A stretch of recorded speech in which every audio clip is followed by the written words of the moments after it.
Hey guys, and tonight we begin with a harsh reality check. You've seen the movies Gladiator, Spartacus, those epic Hollywood spectacles with Russell Crowe flexing his way through the Colosseum, sword gleaming, crowd roaring, glory eternal. But here's the truth that would make Maximus weep.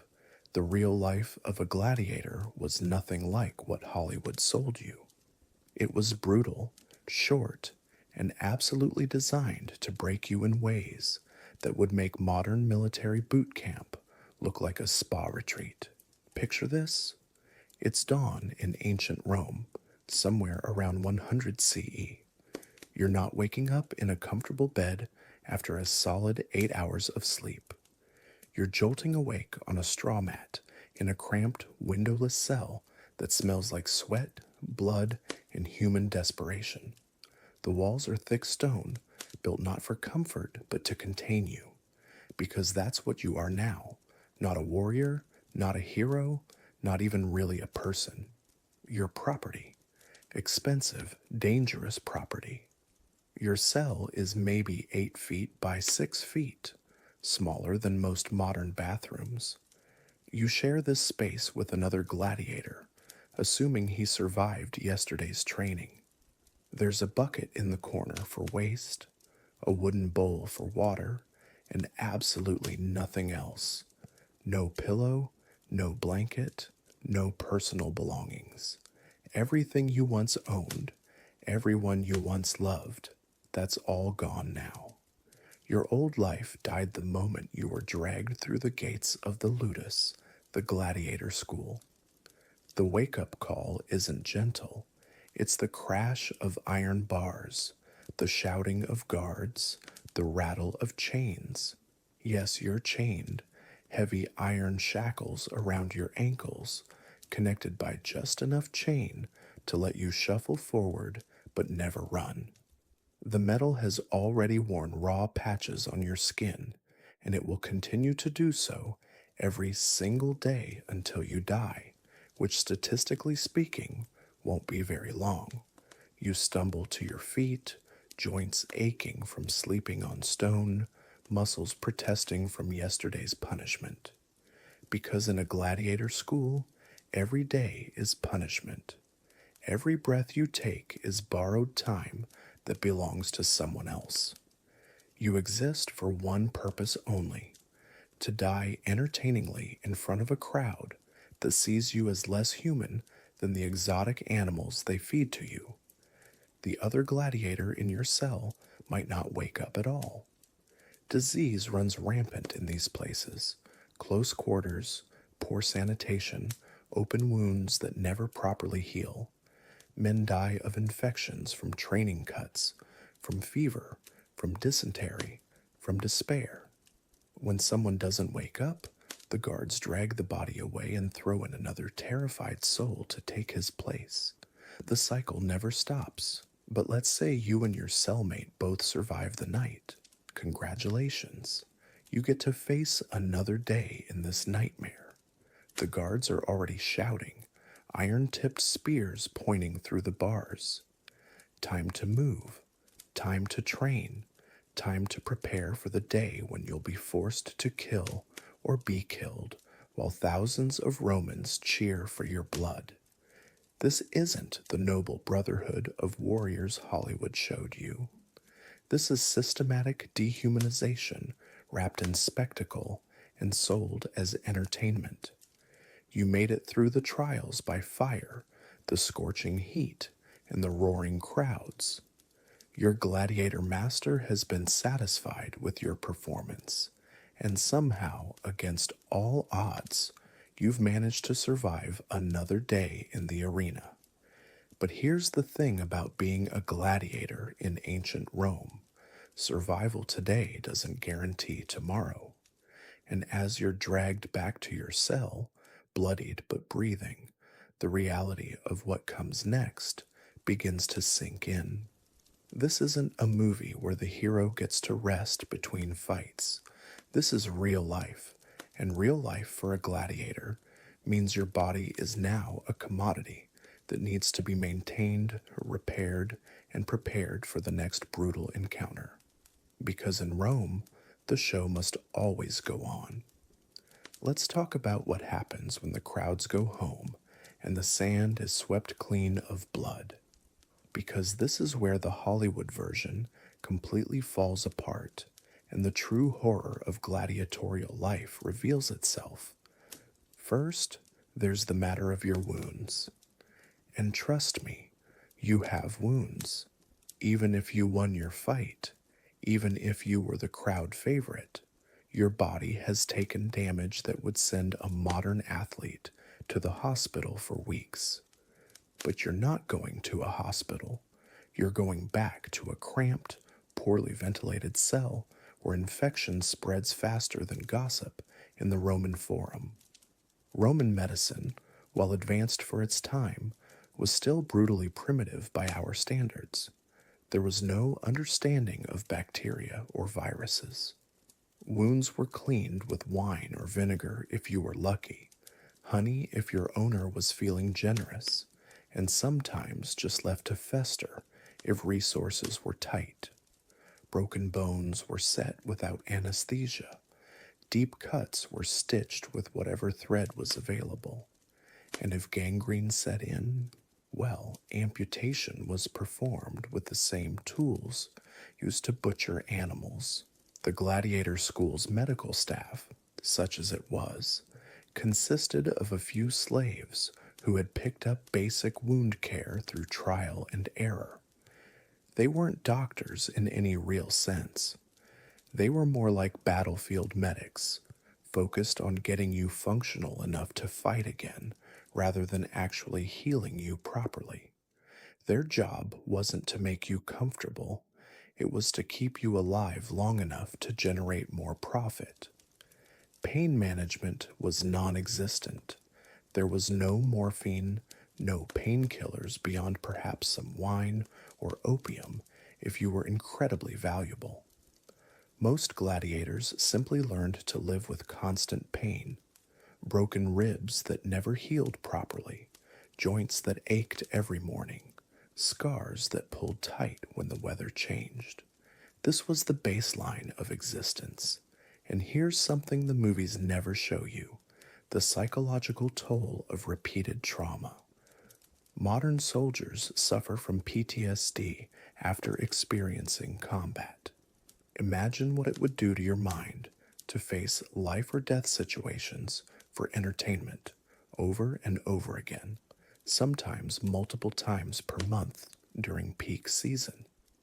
Many gladiators developed what we might recognize today as severe anxiety disorders. They couldn't sleep properly. They jumped at sudden noises. They became paranoid about their food being poisoned or their fellow gladiators planning to eliminate competition. Some withdrew completely, becoming hollow shells who fought mechanically until death finally claimed them. Others went in the opposite direction, becoming addicted to the adrenaline and violence. These gladiators often died young, taking unnecessary risks in the arena because normal life had become unbearably dull by comparison. They were the ones who volunteered for the most dangerous fights, who taunted wild animals, who refused to yield even when facing certain death. Sleep, when it came, was rarely peaceful. Nightmares were common. Many gladiators reported dreams where they were perpetually fighting, unable to escape the arena even in their unconscious minds. They would wake up swinging at invisible opponents, sometimes injuring their cellmates in the process.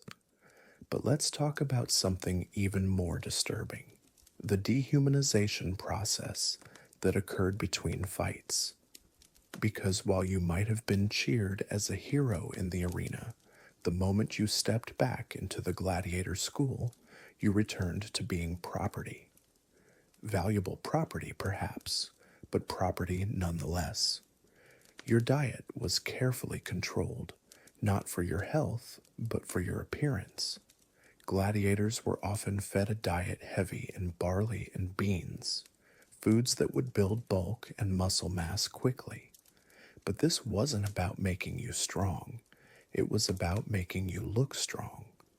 A gladiator with visible muscle mass was more impressive to the crowds, even if that muscle was built on nutritionally poor food that left you chronically fatigued. Training between fights was relentless and often more dangerous than the actual combat. Practice weapons were made of wood, but they were weighted to be heavier than real weapons, building strength while minimizing the risk of gladiators injuring each other during training. But accidents happened constantly. A misplaced blow during practice could shatter a jaw or crack a skull just as easily as in the arena. The training itself was psychologically brutal. You were forced to practice killing techniques on fellow human beings. You had to learn to see your training partners as future opponents, to study their weaknesses and fighting styles, knowing that someday you might face them in mortal combat. Friendships were discouraged because emotional attachments made gladiators hesitant to kill when the moment came. And then there was the constant uncertainty. You never knew when your next fight would be, who you would face, or what type of combat you would be forced into. Would it be a standard sword fight? Would you be matched against multiple opponents? Would you face wild animals? Would you be given armor and weapons? Or would you be sent out nearly naked as part of a special spectacle? This uncertainty was deliberate. It kept gladiators in a constant state of anxiety and prevented them from becoming too comfortable or complacent. A gladiator who knew exactly what to expect might become overconfident. A gladiator who never knew what was coming would stay sharp, fearful, and desperate to please. The social isolation was perhaps the worst part. You were cut off from normal Roman society. You couldn't marry legally. You couldn't own property. You couldn't vote or participate in civic life.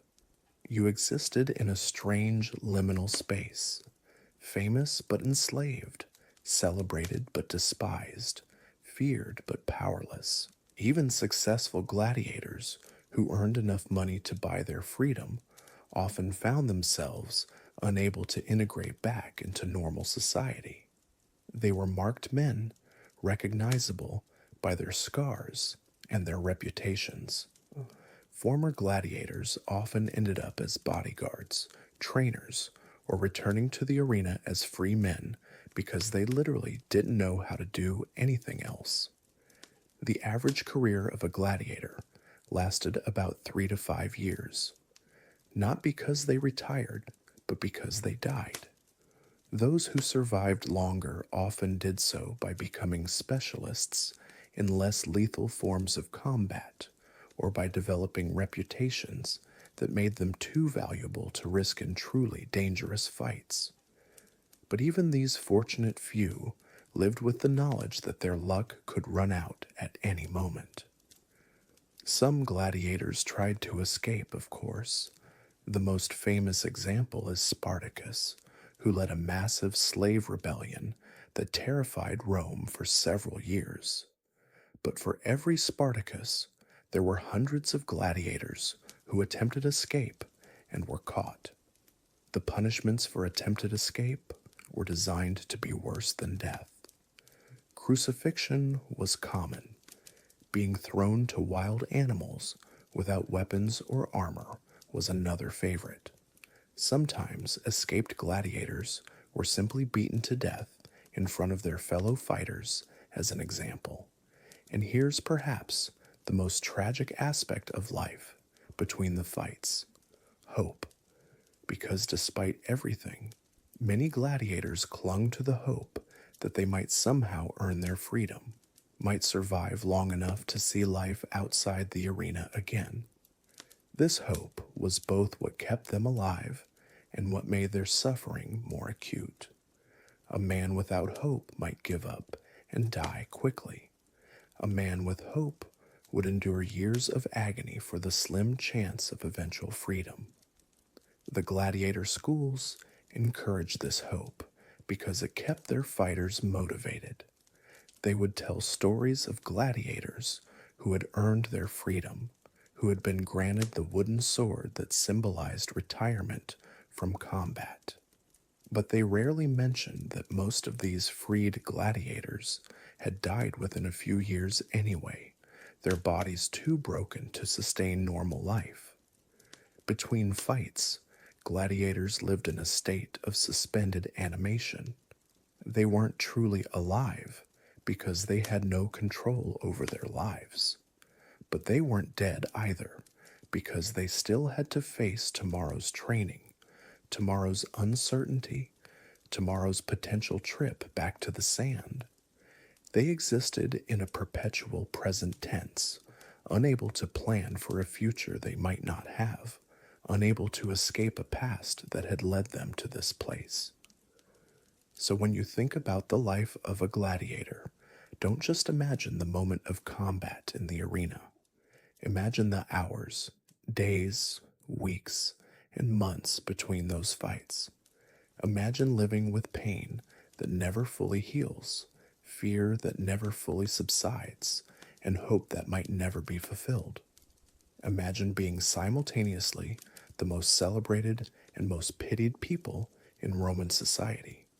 This was the reality that no movie has ever captured, and no modern audience has ever truly confronted. Because the truth is, most of us wouldn't survive even the life between the fights, let alone the fights themselves. The gladiators who did survive were not heroes in any conventional sense. You made it through your first full day as a gladiator. But here's the brutal truth. You probably wouldn't make it through a second. The Roman Empire's gladiatorial games weren't just entertainment. They were a calculated machine of death, designed to churn through human lives for the amusement of crowds who had no idea what these fighters endured behind the arena walls. Every cheer from the stands was paid for in blood, sweat, and broken bones. What we've explored today is just the surface of a gladiator's existence.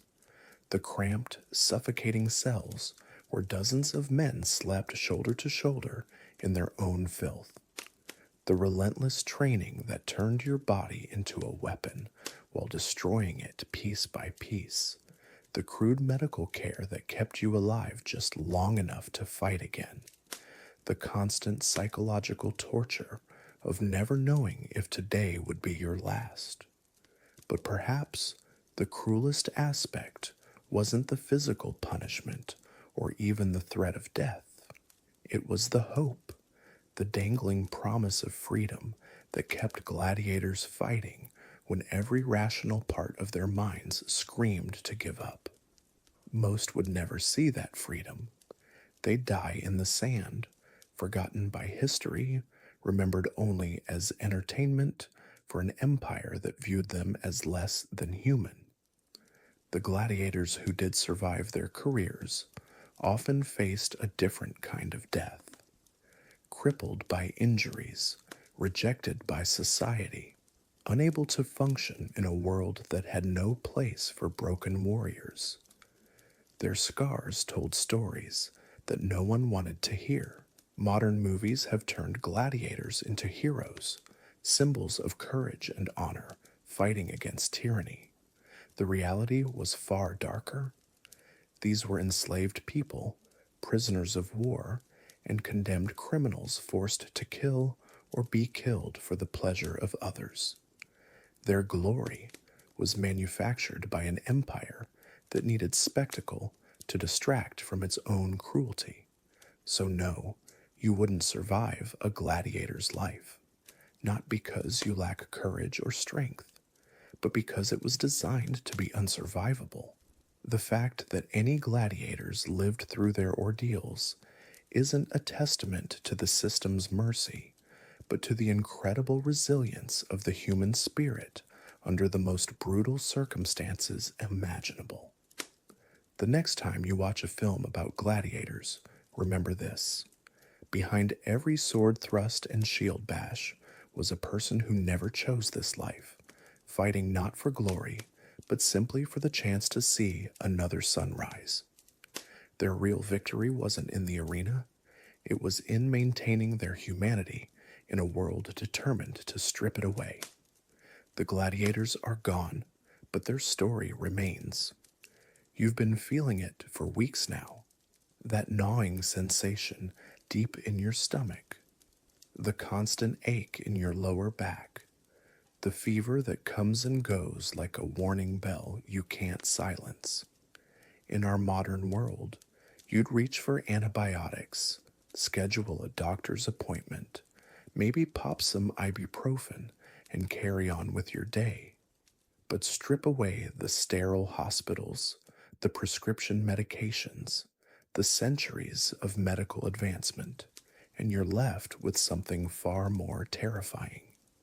You're left with the reality that gladiators faced every single day of their brutal existence. Because here's what Hollywood never shows you about gladiator life. It wasn't just the arena that could kill you. It was everything else. The infections that festered in cramped, filthy quarters. The diseases that spread like wildfire through the ludus. The slow, agonizing deaths that came not from a sword thrust to the chest, but from a simple cut that turned septic in a world without proper medicine. Today, we're diving deep into the medical nightmare that was gladiator life. And trust me, by the end of this, you'll never look at those epic sword fights the same way again. Because the real enemy wasn't the opponent across the sand. It was the invisible army of bacteria, parasites, and pathogens that lurked in every corner of their world, waiting to strike down even the mightiest warrior with nothing more than a contaminated water source or an untreated wound. So let's talk about what it really meant to get sick as a gladiator. Because in ancient Rome, illness wasn't just an inconvenience. It was often a death sentence, served with a side of unimaginable suffering. Picture this. You're a gladiator in the height of the Roman Empire, and you wake up one morning with what we'd recognize today as a simple case of food poisoning. Your stomach churns, your head pounds, and you can barely keep water down. In our world, you'd call in sick, grab some Pepto-Bismol, and binge watch Netflix until you felt better. But in the ludus, there is no calling in sick. There's no sick leave. There's only training, fighting, or dying. The food that caused your illness? Let's be honest about what gladiators actually ate. Forget the protein-rich diets of modern athletes. Archaeological evidence from gladiator graveyards tells a different story entirely. These men survived primarily on barley, beans, and what the Romans called gladiator gruel, a thick, starchy porridge that was cheap to produce and designed to bulk up fighters, not nourish them properly. And while this carbohydrate-heavy regimen might have given them the body fat needed to protect vital organs during combat, it also left them nutritionally deficient and vulnerable to disease. Imagine trying to fight for your life while suffering from chronic malnutrition, vitamin deficiencies, and the constant digestive issues that came from eating the same bland, poorly prepared slop day after day. But the real horror wasn't what they ate. It was where they ate it. The gladiator barracks were breeding grounds for every pathogen known to the ancient world. Dozens of men crammed into spaces designed for half that number, sharing communal eating areas where hygiene was more suggestion than practice. No refrigeration meant food spoiled quickly in the Mediterranean heat. No understanding of bacteria meant contaminated meals were served without a second thought. Food poisoning wasn't just an upset stomach, it was a potential death sentence. Severe dehydration, electrolyte imbalances, and secondary infections could turn a simple case of bad meat into a fatal condition. And with no IV fluids, no antibiotics, and no real understanding of what caused these illnesses, gladiators often had to simply endure and hope their bodies were strong enough to fight off whatever microscopic invaders had taken hold. The irony is devastating. These men who could face down lions and tigers in the arena were being slowly poisoned by their daily bread. Their bodies, trained to perfection for combat, were constantly under assault from the very fuel they needed to survive. It's a cruel reminder that in the ancient world, your deadliest enemy might not carry a sword at all. Now let's talk about something that would turn your stomach if you saw it today: the state of Roman medicine when it came to treating gladiators.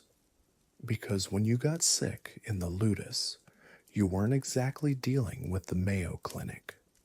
Roman military medicine was actually quite advanced for its time.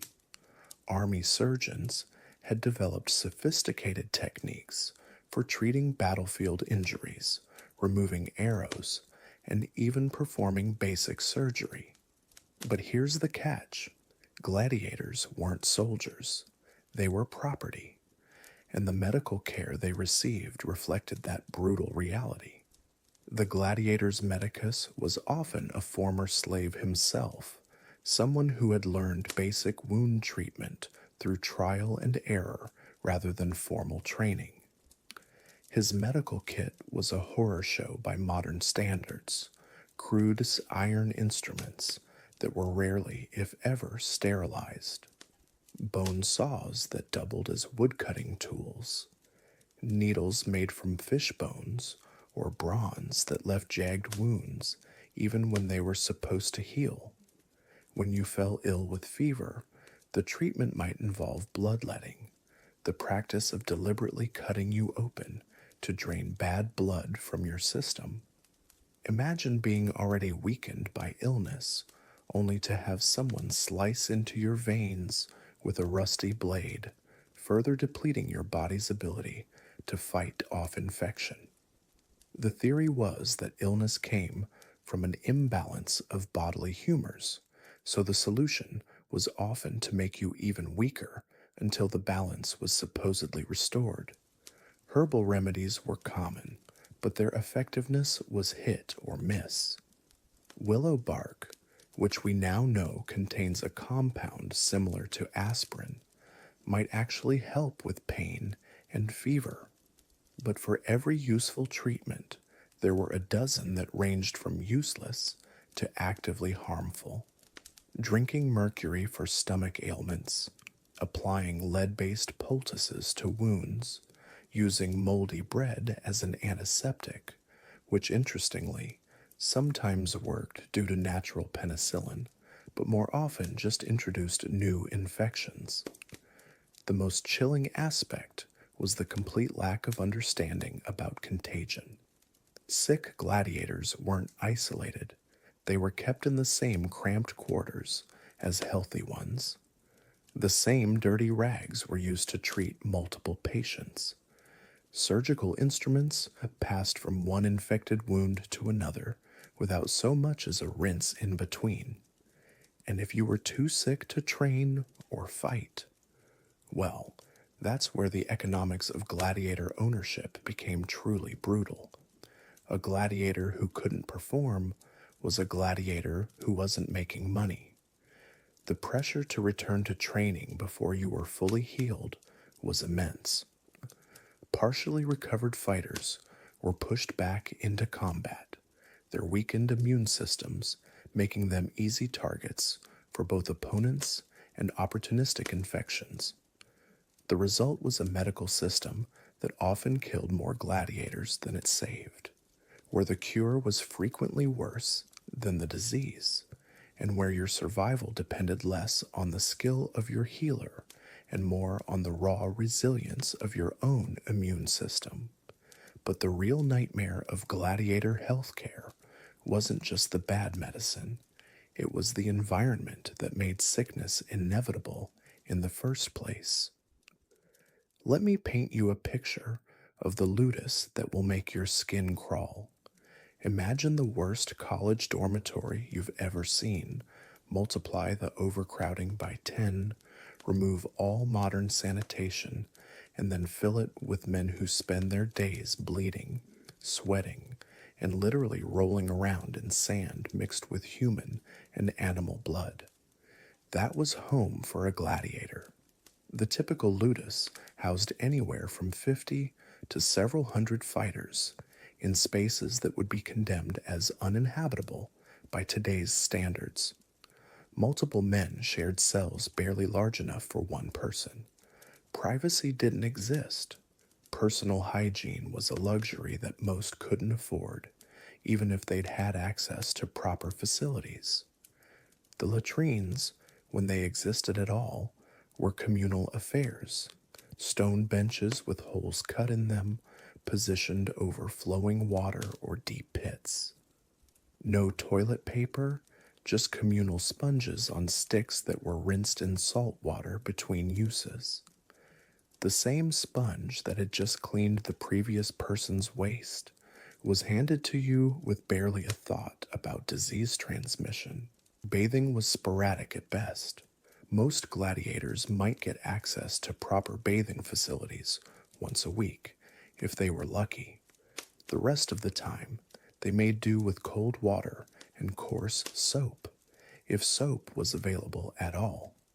Picture trying to scrub off the grime, blood, and sand from a day of training with nothing but a bucket of water and a rough cloth, knowing that tomorrow you'd just get dirty all over again. The sleeping arrangements were a breeding ground for every parasite and pathogen imaginable. Straw mattresses that were rarely changed, crawling with lice, fleas, and bed bugs. Blankets that were shared between multiple fighters and washed infrequently. The warm, humid environment created by dozens of unwashed bodies in close proximity was paradise for disease-carrying insects and rodents. Ventilation was poor to non-existent. Small windows, if any, and no understanding of how fresh air could prevent the spread of disease. The result was a perpetual fog of stale breath, body odor, and the sweet metallic smell of infected wounds that never quite healed properly. Water sources were often contaminated. Wells shared with animals, storage containers that weren't properly cleaned, and distribution systems that allowed waste to mix with drinking water. Dysentery wasn't just common, it was practically guaranteed. And in a world without oral rehydration therapy, severe diarrhea could kill you in a matter of days. The dining areas were no better. Communal eating from shared vessels, food preparation areas where raw meat was handled with the same tools used for everything else, and no refrigeration to keep perishables from spoiling in the Mediterranean heat. Cross-contamination wasn't just likely, it was inevitable. This environment didn't just make gladiators sick, it kept them sick. As soon as one fighter recovered from an illness, he was immediately exposed to whatever new pathogen had taken hold in the ludus.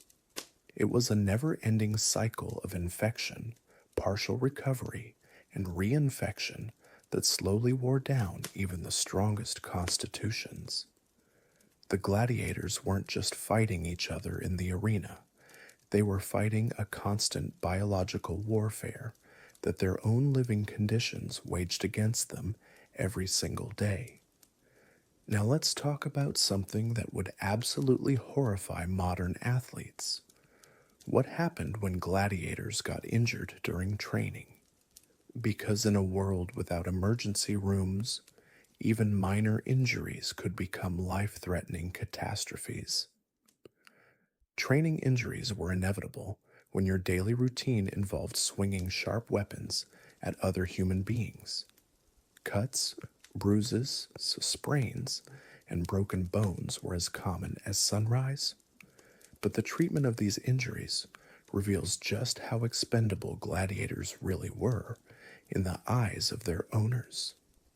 A typical training wound, let's say a deep cut from a practice sword, would be treated on the spot by whoever happened to be nearby.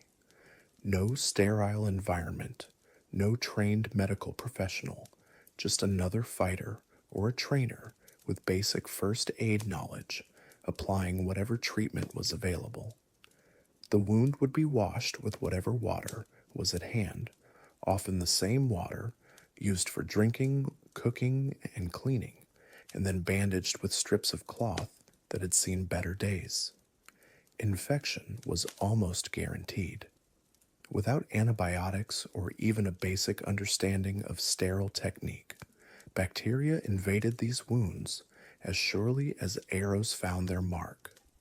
What started as a manageable cut would begin to fester within days.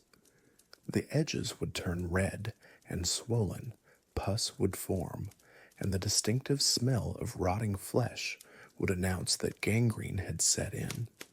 Broken bones were handled with a brutality that's shocking even by ancient standards. No x-rays to determine the extent of the damage, no proper splinting materials, and certainly no time for proper healing. Bones were set by feel, immobilized with whatever rigid materials were available, and the gladiator was expected to return to training as soon as he could stand. The result was a population of fighters walking around with improperly healed fractures, shortened limbs, and chronic pain that would make modern athletes weep. Joints that didn't quite work right, bones that had healed at odd angles, and constant aches that served as daily reminders of the body's ongoing breakdown. But perhaps most horrifying was the attitude toward pain management. There was none. Pain was expected, endured, and ignored. A gladiator who complained about discomfort was seen as weak, unreliable, potentially worthless. So they suffered in silence, pushing through agony that would send modern athletes straight to the hospital. The psychological impact of this constant physical suffering cannot be overstated. Imagine waking up every morning knowing that your body was breaking down, that each day of training was adding to a catalog of injuries that would never properly heal, and that the only relief from this suffering was death, either in the arena or from the slow accumulation of untreated trauma. Training wasn't just preparation for combat. It was a form of slow-motion torture that gradually destroyed the human body from the inside out. And the gladiators had no choice but to participate day after day, wound after wound, until their bodies simply couldn't take anymore. This brings us to one of the most insidious aspects of gladiator life: the diseases that spread like wildfire through the ludus, turning these training facilities into incubators for some of the deadliest pathogens of the ancient world. Tuberculosis was rampant in gladiator schools. The combination of overcrowding, poor ventilation, malnutrition, and stress created perfect conditions for this airborne killer. One infected gladiator coughing in the confined spaces of the barracks could infect dozens of others within weeks.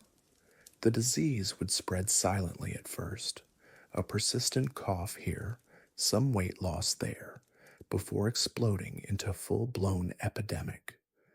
Malaria was another constant threat, especially in areas near standing water where mosquitoes bred freely.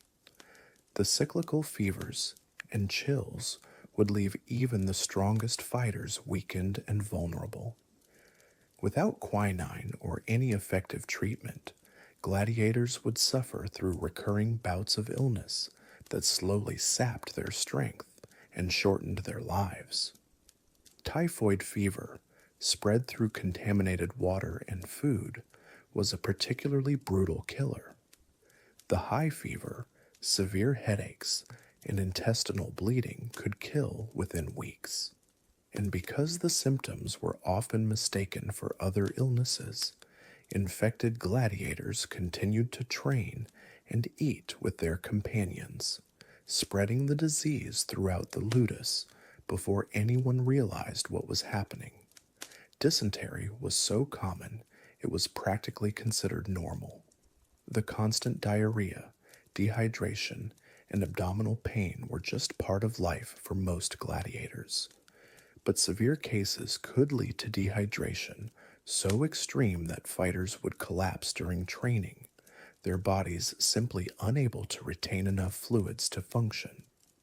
Skin diseases were universal. Scabies, caused by tiny mites burrowing under the skin, spread rapidly in the close quarters of the barracks. The intense itching would drive men to scratch themselves raw, creating open wounds that invited secondary infections. Fungal infections thrived in the warm, moist environment of communal bathing areas and shared clothing. Parasitic worms were another nightmare. Without proper sanitation, gladiators regularly ingested eggs from roundworms, tapeworms, and other intestinal parasites. These creatures would take up residence in their digestive systems, competing for nutrients and causing malnutrition even when food was plentiful. Some parasites could grow to enormous sizes, tapeworms stretching several feet inside a fighter's intestines, slowly starving him from within. The psychological toll of living in constant fear of disease was enormous. Gladiators knew that at any moment they could be struck down by invisible enemies that no amount of training or skill could defeat. They watched fellow fighters waste away from mysterious illnesses, disappear in the night when their conditions became too severe, or simply collapse one day and never get back up. Perhaps most cruelly, many of these diseases were entirely preventable with basic sanitation and medical knowledge. But in a system that viewed gladiators as disposable entertainment, there was little incentive to invest in the kind of health care that might have saved thousands of lives. The ludus wasn't just a training ground, it was a death trap where disease claimed more victims than the arena ever could. Let's examine something that would shock modern sports medicine: how gladiators dealt with chronic pain and long-term injuries. Because when your career involves getting stabbed for entertainment, pain management becomes a matter of survival. Every gladiator lived with chronic pain. It wasn't a question of if you'd develop persistent injuries, but how many and how severe. Shoulders that had been dislocated multiple times and never properly treated. Knees that had been twisted beyond their limits during combat training. Backs that had been strained by years of carrying heavy weapons and armor. The Roman approach to pain relief was primitive and often dangerous. Opium was available but expensive, usually reserved for the most valuable fighters or the most severe injuries. Most gladiators had to make do with alcohol, wine or beer that numbed the pain temporarily, but did nothing to address the underlying damage. Herbal remedies were common, but unreliable. Willow bark tea provided some relief due to its natural salicylates, but the dosage was guesswork and the quality inconsistent. Other popular treatments included hemp preparations, which provided some pain relief but also impaired the mental clarity that gladiators needed to survive. The psychological adaptation to chronic pain was perhaps more remarkable than any medical treatment. Gladiators developed an almost superhuman tolerance for discomfort, learning to compartmentalize suffering and function despite constant physical distress. They had to, their lives depended on it. But this adaptation came at a terrible cost. The stress of constant pain wore down the immune system, making gladiators more susceptible to the diseases that plagued the ludus. Sleep became difficult when every position caused discomfort, leading to exhaustion that compounded their physical problems. Joint problems were universal among veteran gladiators. Archaeological evidence from gladiator cemeteries shows extreme wear patterns on bones, indicating arthritis and joint degeneration that would have been agonizing. Imagine trying to fight for your life when every movement of your sword arm sends lightning bolts of pain through your shoulder. Nerve damage was common and often permanent. Poorly healed wounds could damage nerves, leaving fighters with partial paralysis or chronic numbness. A gladiator might lose feeling in his sword hand or develop a limp that threw off his balance in combat, disadvantages that could prove fatal in the arena. The economic pressure to continue fighting despite injuries was immense. A gladiator who couldn't perform was worthless to his owner. Medical retirement wasn't an option for most fighters. They continued until they were killed in combat or died from their accumulated injuries. Many gladiators developed what we would now recognize as chronic pain syndrome, a condition where the nervous system becomes hypersensitive to pain signals. Every minor bump or strain would trigger disproportionate agony, making daily life a constant ordeal. The lack of proper physical therapy meant that injuries never healed correctly. Modern athletes rely on carefully designed rehabilitation programs to restore function after injury. Gladiators simply pushed through the pain and hoped for the best, usually making their conditions worse in the process. This culture of suffering in silence created a vicious cycle. Gladiators who showed weakness were more likely to be selected for dangerous matches or sold to less scrupulous owners. So they hid their pain, pushed through injuries that should have ended their careers, and slowly destroyed their bodies in the name of survival. The result was a population of men who were simultaneously among the most physically capable in the Roman world and among the most damaged. Their bodies were weapons honed to perfection, but weapons that were slowly breaking down with each use. But perhaps the most disturbing aspect of gladiator medicine wasn't what happened to their bodies, it was what happened to their minds. Because the psychological trauma of gladiator life created mental health crises that Roman society had no ability to understand or treat. Post-traumatic stress disorder was universal among gladiators, though the Romans had no name for it. The constant exposure to violence, the ongoing threat of death, and the dehumanizing treatment they received created psychological wounds that were just as debilitating as physical injuries. Sleep disorders plagued most fighters. Nightmares were common, filled with memories of combat, fears of upcoming matches, and the faces of opponents they had killed. Many gladiators developed insomnia, lying awake in their cramped cells while their minds replayed the day's violence or anticipated tomorrow's training. Depression was rampant, but unrecognized. The hopelessness of their situation, knowing that freedom was unlikely and death was probable, created a crushing psychological burden. Some gladiators became listless and withdrawn, going through the motions of training without any real investment in survival. Anxiety manifested in various ways. Some fighters became hypervigilant, constantly scanning for threats, even in supposedly safe situations. Others developed phobias related to specific weapons or fighting styles that had injured them in the past. The fight-or-flight response, constantly activated, eventually burned out their nervous systems. Anger was perhaps the most common psychological response to their situation. Rage at their captors, fury at their circumstances, and resentment toward the crowds who cheered for their suffering.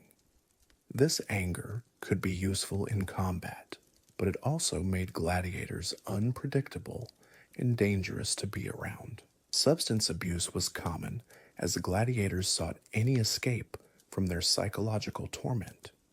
Alcohol, when available, provided temporary relief from mental anguish. Some fighters used opium or other drugs, trading short-term numbness for long-term addiction. The dehumanization process was perhaps the most psychologically damaging aspect of gladiator life. Being treated as property rather than people, valued only for their ability to provide entertainment through violence, stripped away fundamental aspects of human dignity and self-worth. Dissociation became a survival mechanism for many gladiators. They learned to mentally separate themselves from their bodies during combat, observing the violence as if from outside themselves. While this might have helped them function in the arena, it also disconnected them from their own humanity. Social bonds within the ludus were complicated by the knowledge that friends might be forced to fight each other to the death. The psychological stress of forming relationships that could be severed by the demands of entertainment created additional trauma layers. Religious and philosophical coping mechanisms varied widely. Some gladiators found comfort in traditional Roman gods, others in mystery religions that promised better afterlives. Many simply abandoned hope entirely, existing in a state of spiritual numbness that mirrored their physical suffering. The Romans had no effective treatments for these psychological wounds. In fact, they often interpreted mental health symptoms as character flaws or moral failings. A gladiator showing signs of what we'd recognize as PTSD might be labeled as cowardly or weak, subjected to additional punishment rather than treatment. The result was a population of men who were not just physically broken, but psychologically shattered. Their minds, like their bodies, became casualties of a system that valued entertainment over human welfare. Now let's talk about something that reveals the true horror of the gladiatorial system. What happened when gladiators became too sick or injured to fight? Because in a world where human beings were viewed as investments, there was a cold economic calculation behind every medical decision. A gladiator's value to his owner was directly tied to his ability to perform in the arena. The moment that ability was compromised, whether by illness, injury, or age, the fighter's worth began to plummet, and the decisions made about his care reflected this brutal economic reality. Valuable gladiators, the crowd favorites who could fill an amphitheater and command high appearance fees, received the best medical care available. These star fighters might have access to skilled physicians, quality medications, and time to properly recover from injuries. But even for these elite performers, the care was focused on getting them back into fighting condition as quickly as possible, not on their long-term health or quality of life. For average gladiators, medical care was basic and utilitarian. Wounds were cleaned and bandaged, broken bones were roughly set, and infections were treated with whatever remedies were cheapest and most readily available.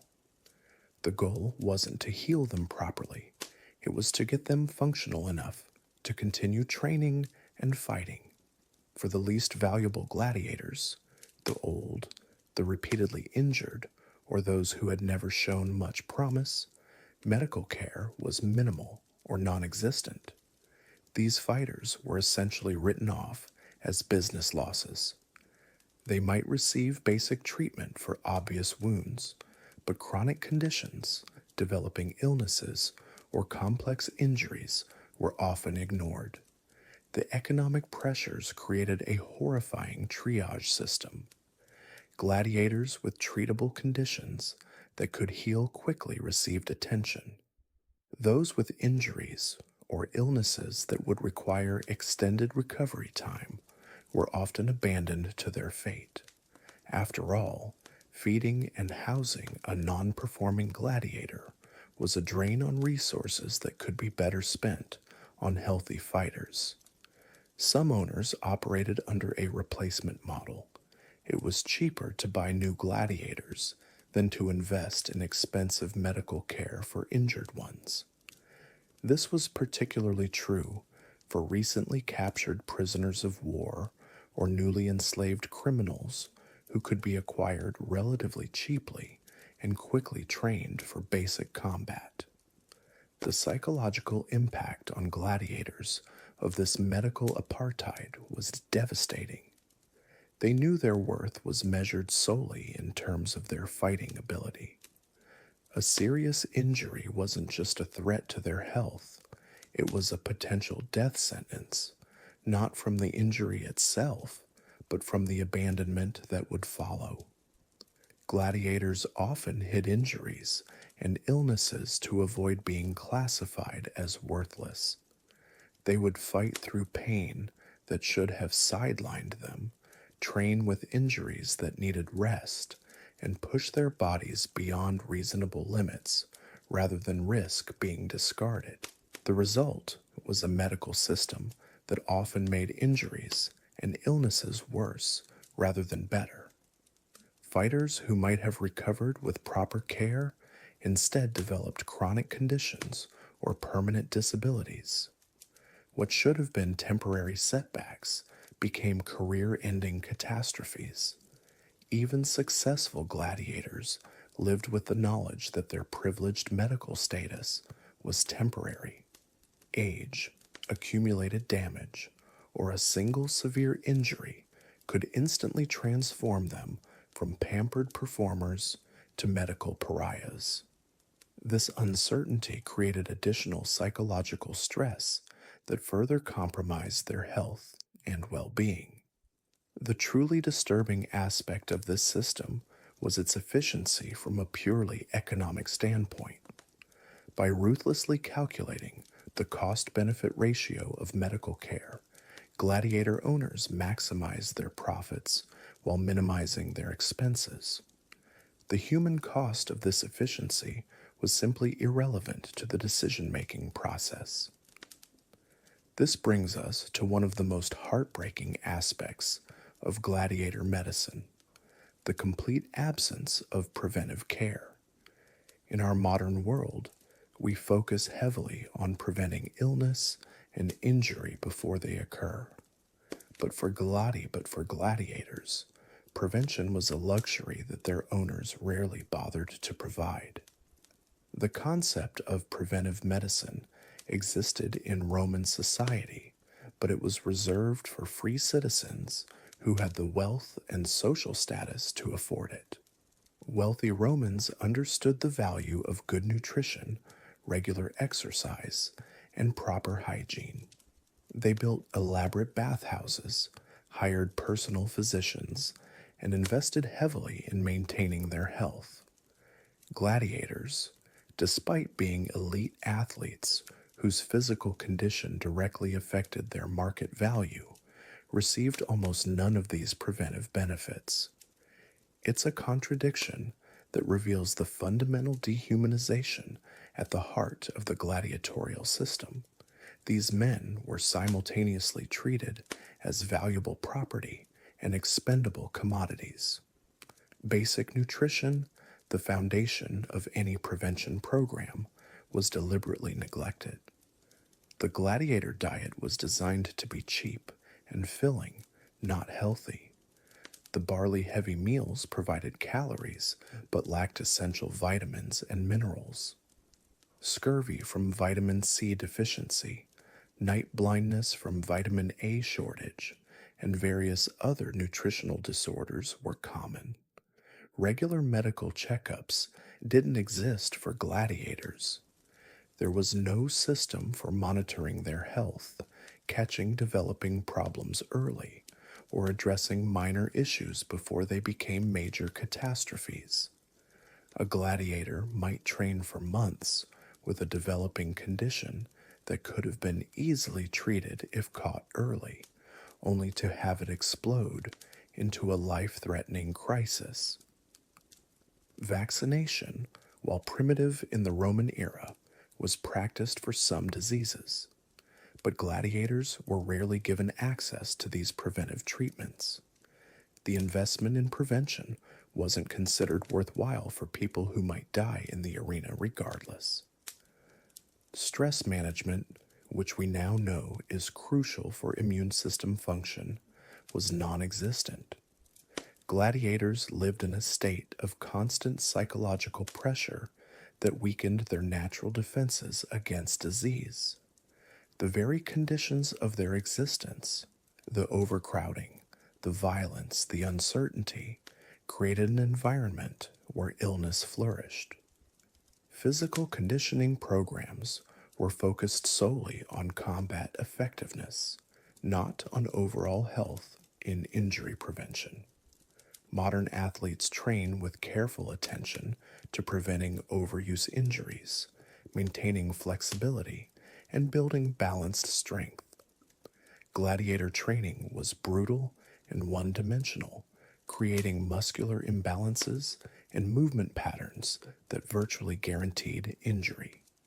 Rest and recovery, essential components of any serious athletic program, were viewed as luxuries that gladiators couldn't afford. They trained when sick, fought when injured, and pushed through exhaustion that would bench modern athletes for weeks. The accumulated fatigue and stress made them more susceptible to every health threat they encountered. Environmental health measures that could have prevented disease transmission were ignored despite being well understood by Roman engineers. The same civilization that built sophisticated aqueducts and sewage systems allowed gladiators to live in conditions that practically guaranteed epidemic outbreaks. The irony is staggering. Gladiator owners invested enormous sums in weapons, training facilities, and entertainment production, but virtually nothing in the basic health measures that could have protected their human investments. It was penny-wise and pound-foolish on a massive scale. This neglect of prevention created a vicious cycle where gladiators were constantly fighting off preventable diseases and injuries while trying to maintain peak physical performance. Their bodies were under siege from threats that could have been easily avoided with basic public health measures.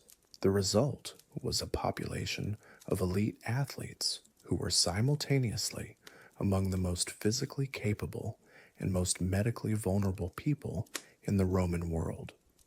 They possessed incredible fighting skills, but lived shorter, sicker lives than common laborers who received better basic care.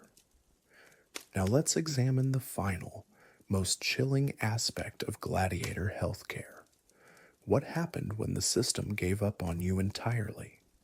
because in the brutal mathematics of the ludus, there came a point where keeping a gladiator alive was no longer economically viable. When a gladiator became too sick to train, too injured to fight, or too old to be profitable, he entered what we might call the disposal phase of gladiator medicine. This wasn't healthcare anymore. It was warehousing human beings until they died. The lucky ones might be sold to lesser schools where they could serve as trainers or sparring partners for new recruits. Their experience and knowledge had some value, even if their fighting days were over. But these positions were rare, and the living conditions in second-tier ludus were often even worse than in the premier schools. Most worn-out gladiators were simply abandoned.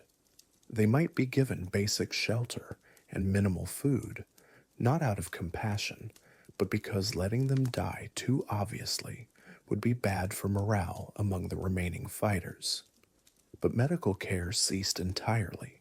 They were left to live or die based solely on their body's ability to heal itself. Some owners practiced a form of medical triage that was breathtaking the killing grounds of glory inside the gladiator schools. You've survived the brutal medical care, somehow endured the psychological torment, but now comes the part that separates the living from the dead: training. This isn't some Hollywood montage with inspirational music and slow-motion sword work. This is a systematic machine designed to forge weapons out of human flesh, and most of the time, it simply breaks people instead. Welcome to the ludus, the gladiator school, where death is both the curriculum and the final exam. The morning bell doesn't wake you gently. It crashes through the barracks like a war cry, dragging you from whatever nightmares manage to find you in the few hours of fitful sleep you manage to steal. The sun hasn't even considered rising, but you're already on your feet, because hesitation in a gladiator school isn't just discouraged, it's beaten out of you with wooden swords and iron discipline. Your fellow gladiators stumble to life around you, a collection of broken men from every corner of the empire.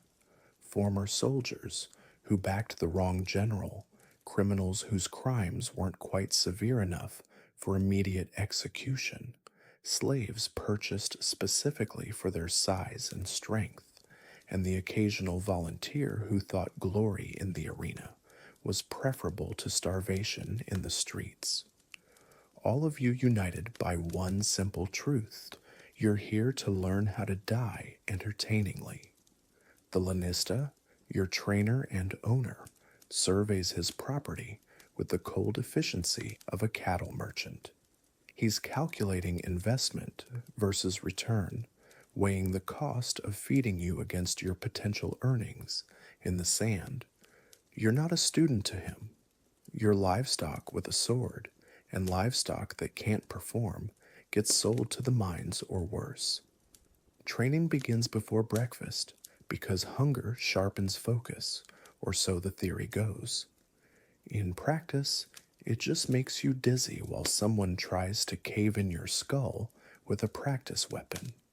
The wooden gladius feels heavier than it should in your weakened grip, your muscles already screaming from yesterday's session, yesterday's beatings, yesterday's desperate attempt to prove you're worth keeping alive another day. The training grounds are a maze of practice posts, sand circles, and weapon racks that gleam with instruments designed for one purpose: teaching you to hurt people efficiently. But before you're allowed to touch anything that resembles a real weapon, you spend weeks, sometimes months, learning the basics on wooden poles and straw dummies. Your hands blister and bleed from gripping practice swords. Your shoulders burn from holding shields that seem to gain weight with every passing minute. Your legs shake from the endless drills that demand perfect footwork while your body screams for rest. The doctories, the specialized trainers, circle you like predators evaluating prey. Each one is a former gladiator who survived long enough to earn their freedom, and now they pour their knowledge into the next generation of arena fodder with a mixture of practical wisdom and barely controlled sadism. They've forgotten what it feels like to be weak, and they have no patience for your limitations. The wooden sword cracks across your ribs because your guard dropped for a split second. A kick to the back of your knees sends you sprawling in the sand because your stance was too high. Because nothing you do is ever good enough the first time, or the second time, or the 100th time. The training is relentless, methodical, and deliberately brutal. They're not just teaching you to fight, they're breaking down whatever civilian softness remains in your body and mind, replacing it with reflexes honed by pain and desperation. Every movement must become automatic because in the arena, thinking gets you killed. Hesitation gets you killed. Mercy definitely gets you killed. Different types of gladiators train in different disciplines, each with their own specialized techniques and equipment. The Murmillo learns to fight with sword and shield, developing the strength to carry heavy armor and the endurance to outlast opponents in grinding defensive battles. The Retiarius masters the trident and net, focusing on speed and agility, learning to dance around heavily armored opponents while seeking the perfect moment to entangle and strike. The Thraex practices with curved swords and small shields, emphasizing aggressive offense and lightning-quick combinations. But regardless of your assigned fighting style, certain fundamentals apply to everyone. You learn to read an opponent's eyes, to recognize the subtle shifts in posture that telegraph an attack. You develop the ability to fight through pain that would cripple a normal person, because in the arena, showing weakness is an invitation for your opponent to finish you quickly. You master the art of controlling your breathing under extreme stress, because panic kills faster than any weapon. The weapons training is just one component of a broader curriculum in survival. You learn basic field medicine, how to treat wounds with whatever materials are available, because the arena physicians might not reach you in time if they bother trying at all. You study your potential opponents, memorizing their fighting styles, their preferred tactics, their weaknesses and strengths. Knowledge is armor, and in the gladiator schools, every scrap of information might mean the difference between living to see another dawn or bleeding out in the sand while the crowd cheers. Physical conditioning consumes most of your waking hours, running endless laps around the training ground until your lungs burn and your legs give out, lifting stones and logs until your muscles scream in protest, wrestling matches that often turn into actual fights as desperation and fear boil over into violence. The Lanista wants you strong, fast, and durable, but he also wants you controllable, so the training is designed to exhaust you completely, leaving no energy for thoughts of escape or rebellion. The sparring sessions are where theory meets brutal reality. Wooden weapons or not, people get hurt, bones break, teeth get knocked out. Concussions are so common, they're barely worth mentioning. The doctores encourage aggression, rewarding gladiators who fight with particular savagery or skill with extra food or slightly better accommodations.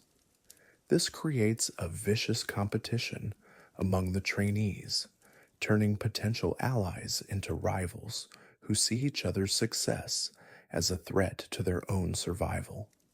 Some men break under the pressure.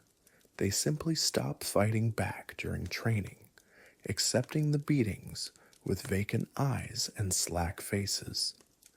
These broken gladiators don't last long.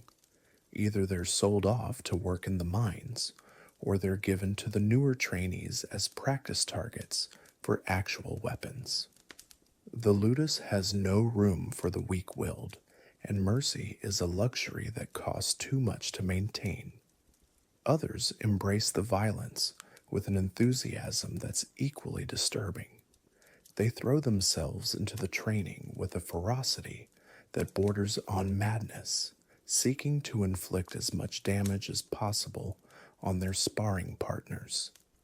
These gladiators often become crowd favorites if they survive long enough to reach the arena, but they're also the most likely to die young, their aggression making them reckless and predictable.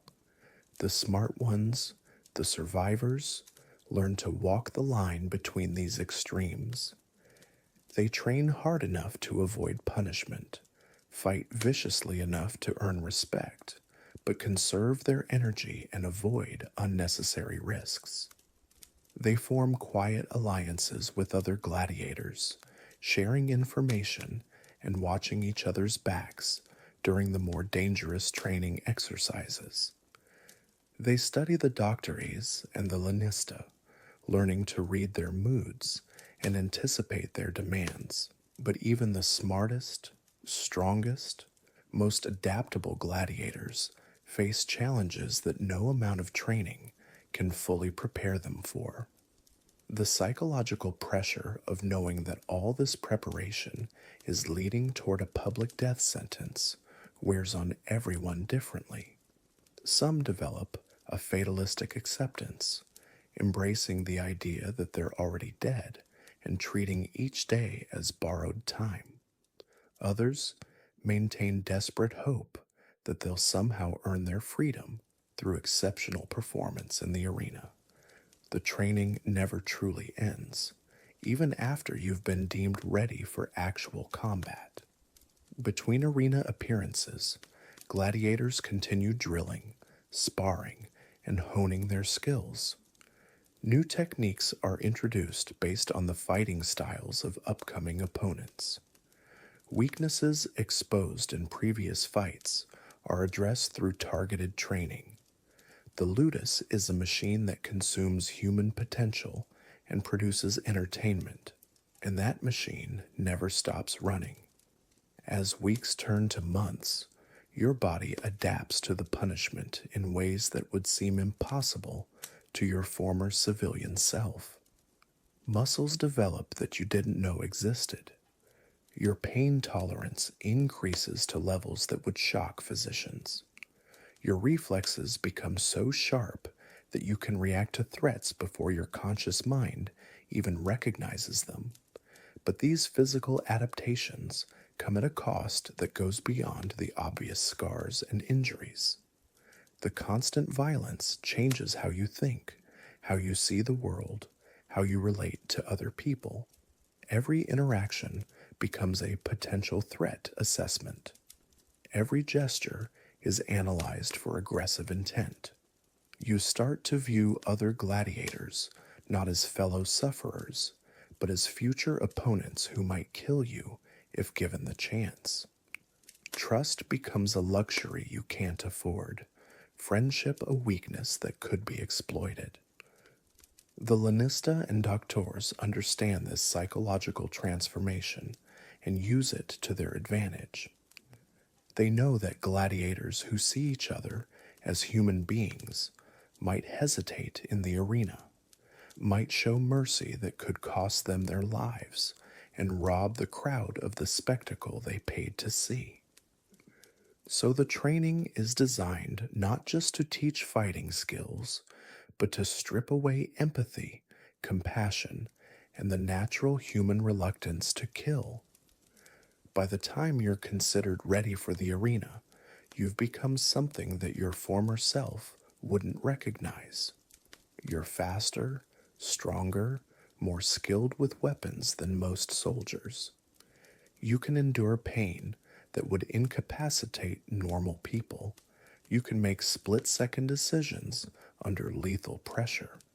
You've been transformed into a perfect killing machine, honed by months of systematic brutality and psychological conditioning.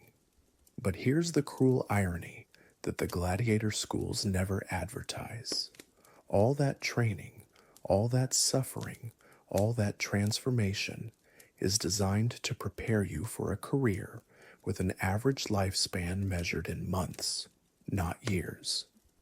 The skills you've developed at such tremendous cost will likely be tested only a handful of times before you're buried in an unmarked grave outside the city walls. The ludus has taken whatever you used to be, broken it down completely, and rebuilt you as an instrument of entertainment. You're no longer a person with hopes, dreams, and a future. You're a product, carefully crafted to provide a specific type of spectacle for audiences who see your death as just another form of amusement. And tomorrow, if you're lucky, you'll get the chance to put all that training to use in front of a screaming crowd that's betting on whether you'll live or die. The sand is waiting, the weapons are sharpened, the crowd is gathering. Your education in the ludus is complete. You've managed to survive the initial horrors of gladiator training, the brutal dormitory conditions, and the medical nightmare that passes for health care. But just when you think you understand the depths of your suffering, the gladiator schools reveal their most insidious weapon, the systematic destruction of your mind through psychological manipulation and social engineering. This isn't just about breaking your body anymore. This is about erasing who you were and rebuilding you as something else entirely. Something that will kill on command and die for entertainment. The ludus doesn't just train fighters, it manufactures psychological compliance through a carefully orchestrated system of trauma, isolation, and manufactured dependency. Every aspect of your daily existence is designed to strip away your individual identity and replace it with something more useful to your owners. First comes the deliberate severing of all previous social connections. Any friendships, romantic relationships, or family bonds you might have maintained are systematically targeted and destroyed. Guards monitor conversations, intercept messages, and punish any display of emotional attachment to your former life. The message is clear. Your past no longer exists, and anyone who cares about you is now a liability. But the isolation goes deeper than simply cutting external ties. Within the ludus itself, the formation of genuine bonds is actively discouraged through a rotating system of cell assignments, training partnerships, and meal groups. Just as you begin to develop trust or friendship with another gladiator, you're separated and placed with strangers. This constant disruption prevents the formation of support networks that might provide emotional resilience, or, worse yet, the foundation for organized resistance. The psychological manipulation extends to every interaction with the training staff. Instructors are trained to alternate between brutal punishment and unexpected kindness, creating a trauma bond similar to what modern psychology recognizes in abusive relationships.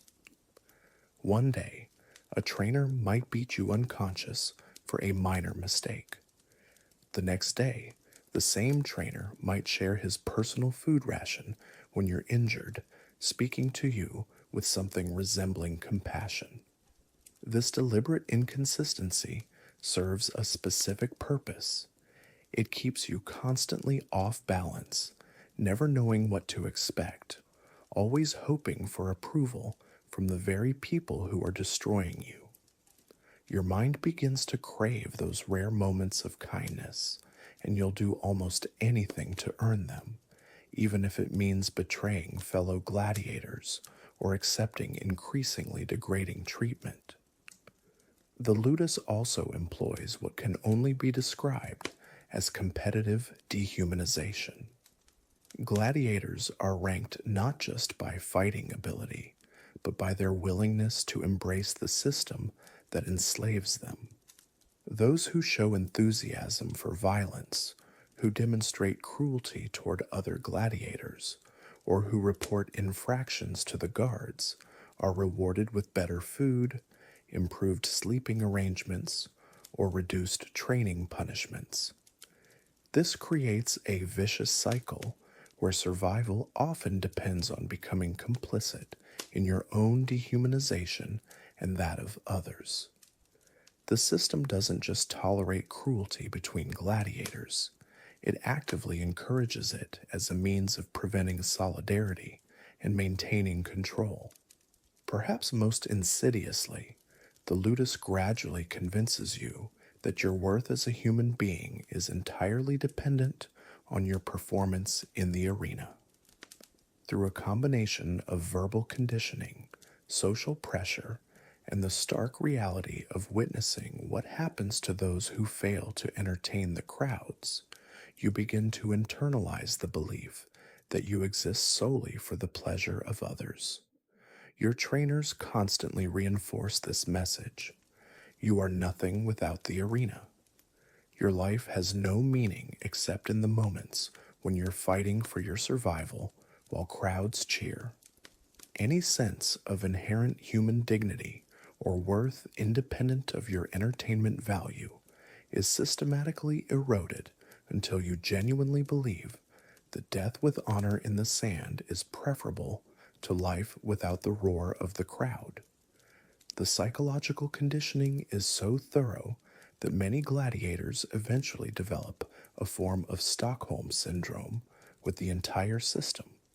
They begin to take pride in their skills, to compete eagerly for the approval of their owners, and to view their fellow gladiators not as brothers in suffering, but as obstacles to their own advancement.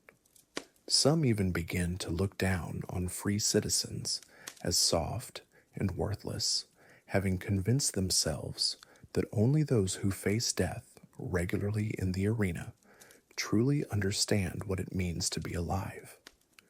This twisted philosophy becomes a psychological survival mechanism, allowing them to maintain some sense of superiority and purpose even within their enslaved condition.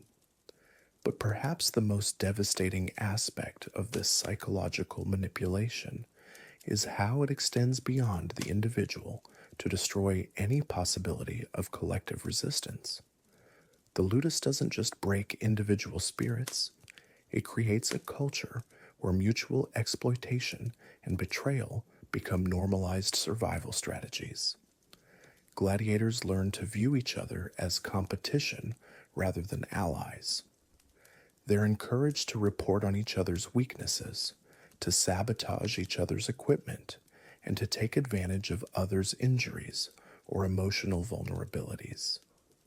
The system creates an environment where trust becomes literally life-threatening, where showing compassion is seen as weakness, and where the only way to survive is to become exactly the kind of person you once would have despised. The trainers are masters at identifying and exploiting psychological vulnerabilities. They learn your fears, your hopes, your emotional triggers, and they use this information to control you with surgical precision. Afraid of dying alone? They'll threaten to ensure your death is particularly humiliating.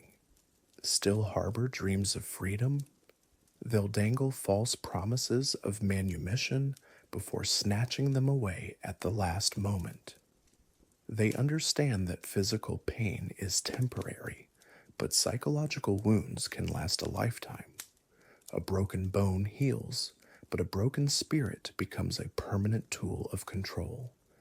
The ludus also employs sophisticated techniques of cognitive dissonance to keep gladiators psychologically trapped. You're simultaneously told that you're worthless property and that you're elite warriors deserving of respect. You're trained to be killers while being punished for showing aggression toward guards. You're promised glory while being treated like animals. These contradictions aren't accidents. They're deliberate strategies designed to keep your mind in a constant state of confusion and conflict. When you can't make sense of your situation, when every truth seems to contain its opposite, you become more susceptible to external control and less capable of forming coherent plans for resistance or escape. The psychological manipulation even extends to the arena itself, where the crowd's reactions become another form of conditioning. The roar of approval when you deliver a particularly brutal blow, the silence when you show mercy, the cheers when you display arrogance or cruelty, all of these responses shape your behavior in ways you might not even consciously recognize. You begin to perform, not just for survival, but for the addictive rush of crowd approval. The arena becomes a stage where you can temporarily escape the powerlessness of your daily existence by wielding absolute power over another human being. This psychological dynamic creates a dependency that goes far beyond simple fear of death. Many gladiators become addicted to the arena in ways that make freedom almost unthinkable. The structured environment, the clear rules, the immediate feedback, the intense emotions, all of these create a psychological framework that, however brutal, becomes familiar and even comforting. The outside world, with its uncertainties and complexities, begins to seem more frightening than the violent simplicity of gladiatorial combat. This is the true genius of the gladiatorial system. It doesn't just force you to fight, it makes you want to fight. It doesn't just imprison your body, it imprisons your imagination, making it impossible to conceive of a life beyond the walls of the ludus and the sand of the arena. The psychological damage inflicted by gladiator training goes far beyond what any modern therapy could hope to address. It's a complete reconstruction of personality, values, and worldview designed to create human beings who are not just willing to die for entertainment, but grateful for the opportunity to do so. And the most terrifying part? For many gladiators, this psychological transformation is so complete that even when offered freedom, they choose to remain in the ludus. They've become so thoroughly adapted to their captivity that liberty itself becomes a form of suffering they're no longer equipped to endure. This is what the gladiator system really produces, not just skilled fighters, but human beings so psychologically damaged that they can no longer imagine existing as anything other than instruments of violence and objects of entertainment. The path to becoming a gladiator was paved with desperation, not dreams. Most men who entered the ludus, the gladiator training schools, weren't there by choice. They were prisoners of war, condemned criminals, or slaves sold into a life they never asked for. Some were debtors who had lost everything and saw the arena as their only chance to earn money, even if it meant risking their lives for the entertainment of others. The recruitment process was brutal from the very beginning. Slave traders would examine potential gladiators like livestock, checking their teeth, muscles, and reflexes. They looked for men who could endure pain, who had the right build for combat, and most importantly, who had already been broken enough by life that they wouldn't immediately try to escape. The younger and stronger you were, the more valuable you became as human merchandise. Once purchased by a lanista, the owner of a gladiator school, your old identity was stripped away completely. You were given a new name, often something that reflected your origin or your intended fighting style. Your past life, your family, your hopes and dreams, all of that was considered irrelevant now. The psychological transformation began immediately. You were no longer a person with rights or freedoms. You were property, an investment that needed to be trained to kill and entertain. The trainers, many of whom were former gladiators themselves, understood that breaking your spirit was just as important as building your physical strength. They needed to create men who would fight without question, who would accept their fate, and who would put on a good show even as they faced death. This wasn't just a promise about physical endurance. It was a complete surrender of your will, your autonomy, and your right to live on your own terms. You were promising to become a thing, a tool for entertainment, rather than a human being with inherent dignity and worth. Many gladiators came from backgrounds where they had already experienced trauma, slavery, or extreme poverty. The ludus didn't create broken men so much as it took men who were already damaged and molded them into something useful for the arena. Your personal history of pain and loss wasn't seen as something to heal from, but as raw material to be shaped into a weapon.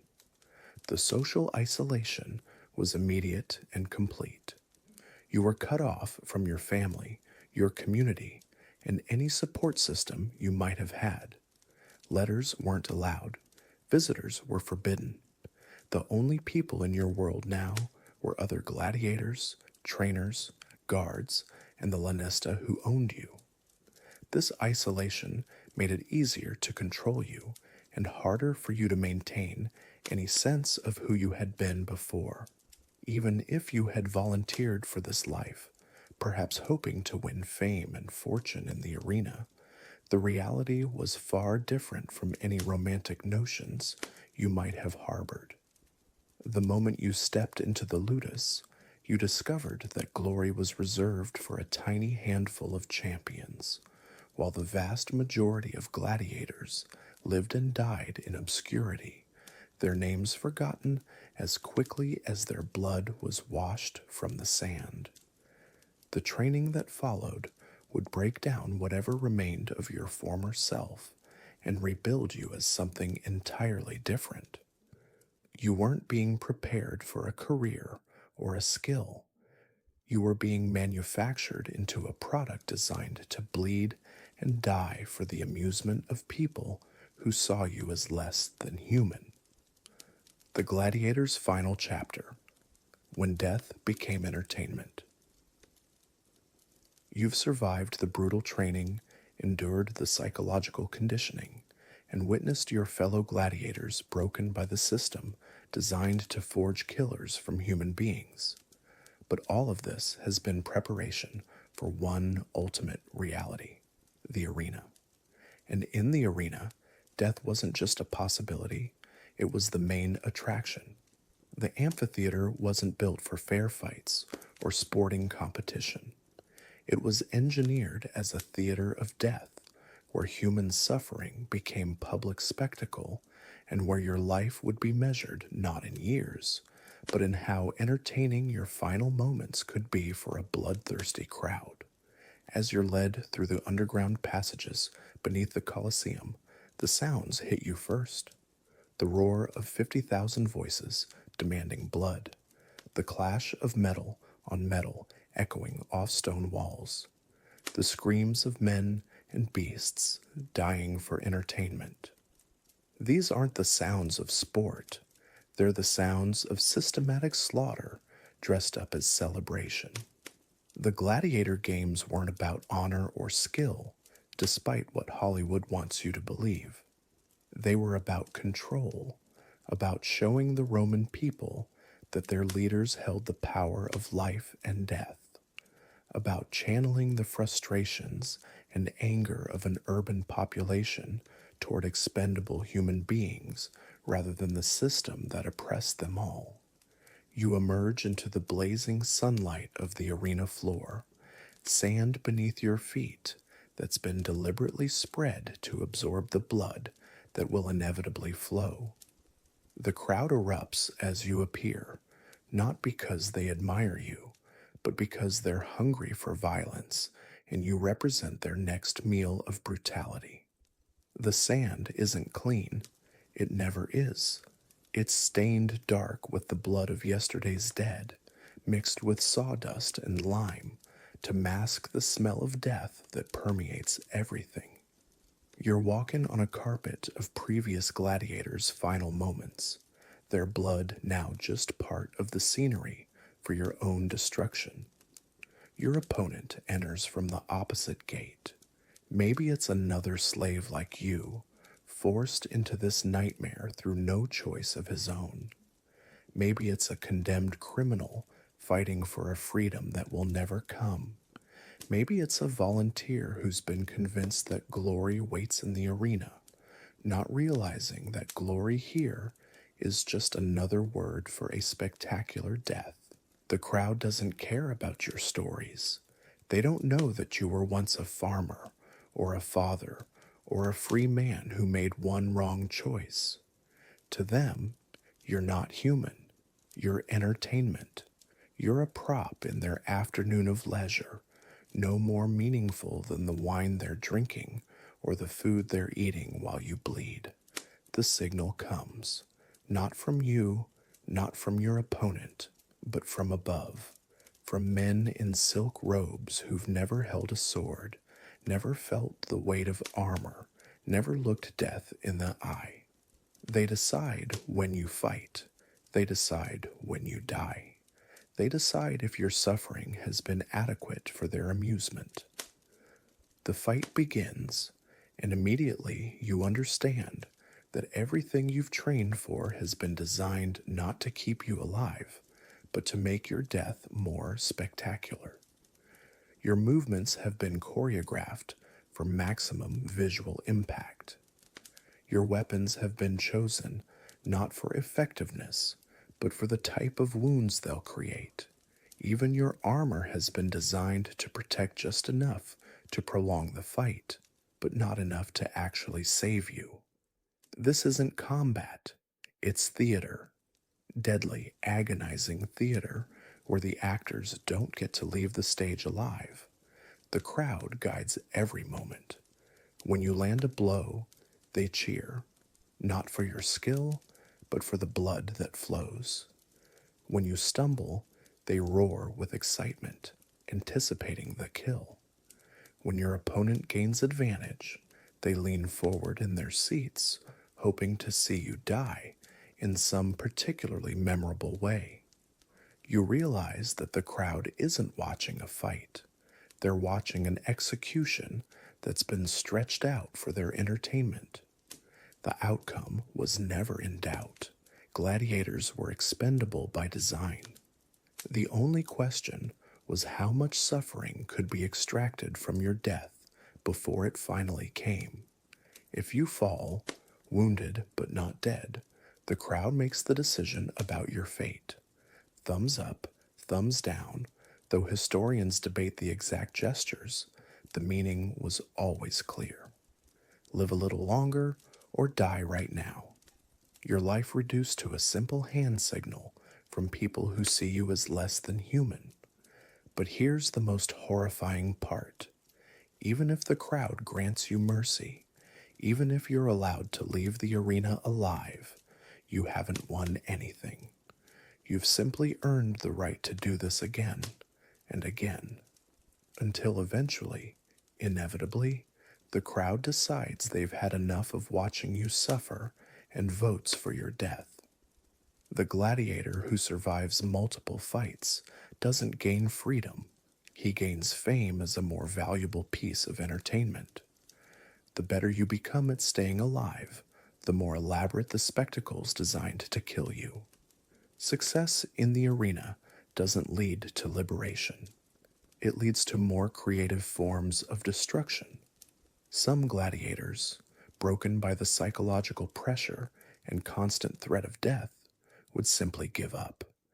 They'd throw down their weapons and refuse to fight, choosing a quick execution over prolonged torment. The crowd hated this. It robbed them of their entertainment. These gladiators were often tortured or killed in particularly brutal ways as punishment for denying the audience their blood sport. Others would try to die with some semblance of dignity, fighting bravely but without the desperate animal cunning that might keep them alive.